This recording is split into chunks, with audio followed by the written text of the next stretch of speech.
Topic है distance travel by particle in nth second, यानी nवें सेकंड में किसी वस्तु द्वारा तय की गई दूरी को कैसे निकाला जाता है। उसी का फार्मूला हम लोग यहाँ पे डिराइव कर रहे हैं। तो लैंग्वेज में देखिए क्या लिखा गया है।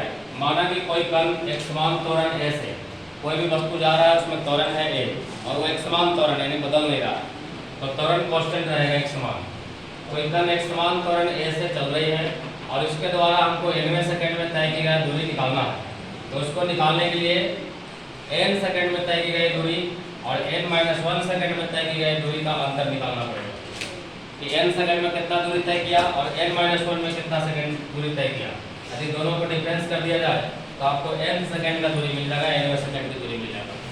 तो nवें सेकंड की दूरी बराबर n सेकंड में तय की गई दूरी और -n-1 सेकंड में तय की गई दूरी, दो चीज निकालना पड़ेगा। उसी को कैलकुलेट करने के लिए देखिए इंटीग्रेशन का यूज करेंगे।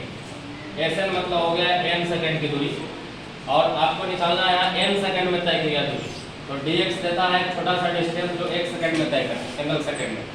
तो हमको 0 से n सेकंड तक निकालना था, तो इसको इंटीग्रेट कर दिया t बराबर 0 से t बराबर n और इसमें से फिर माइनस करना है n-1 सेकंड का, अर्थात t बराबर 0 से t बराबर n-1 सेकंड।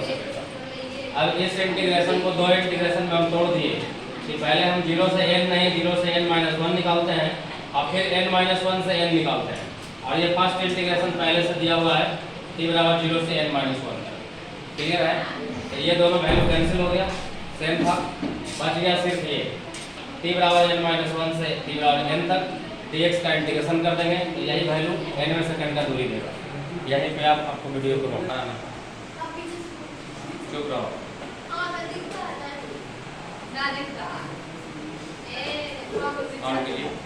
होने से चलिए देखिए अब आगे इसमें क्या करना है।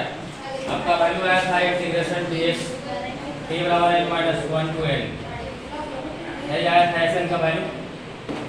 इसके बाद ये dx का वैल्यू क्या रखा जाए यहाँ पे उसको देखा जाए। तो चूंकि आप पढ़े हैं v इक्वल टू होता है u प्लस at और v बोलते हैं dx by dt को, यानी rate of change of displacement equal velocity. तो dx by dt उसका रेट देता है, तो इतना बराबर हो गया u प्लस at। अब dt को उधर भेज दिए मल्टीप्लाई में, बच गया dx। इसका मतलब यहाँ जो dx था उसके जगह पे हम इतना वैल्यू रख सकते हैं। तो इसी Sn के वैल्यू में यानी इक्वेशन 1 में उसको हम लोग सब्स्टिट्यूट कर दिए, dx की जगह पे u plus at into dt और जो लिमिट था वो लिमिट रह गया।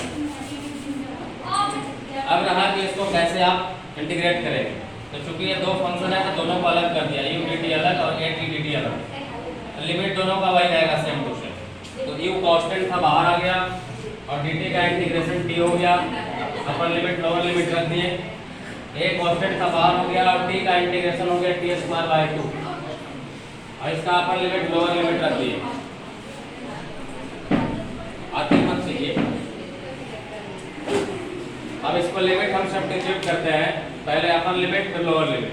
तो t की जगह पे n रख दिया और t की जगह पे n-1। बीच में माइनस होता है तो माइनस से मल्टीप्लाई हो गई प्लस हो गया। यहाँ भी t की जगह पे n रख दिया तो n² और यहाँ n-1 रखेंगे n²/2।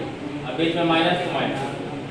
अब इसका होल स्क्वायर यहाँ पे हम लोग ब्रेक कर दिए, n-1 का होल स्क्वायर तो a² + b² - 2ab और आगे माइनस से मल्टीप्लाई हुआ तो ये माइनस हो गया, ये भी माइनस हो गया और ये -2ab था इसलिए +2ab। और ये जो नीचे में 2 था ये तीनों का 2 अलग अलग कर दिया। तो देखिए n²/2 से -n²/2 कैंसिल हुआ, यहाँ n कैंसिल हो गया।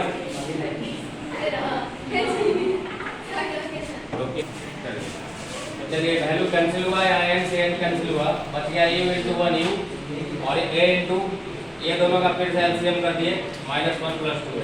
इसको अरेंज करके 2n इधर और 1 इधर कर दिया। तो ये जो Sn का वैल्यू निकला u + 2n - 1/2 × a, यही आपका nth सेकंड का डिस्टेंस देगा कि कोई ऑब्जेक्ट nth सेकंड में कितना डिस्टेंस ट्रेवल करेगा। आज का टॉपिक यही।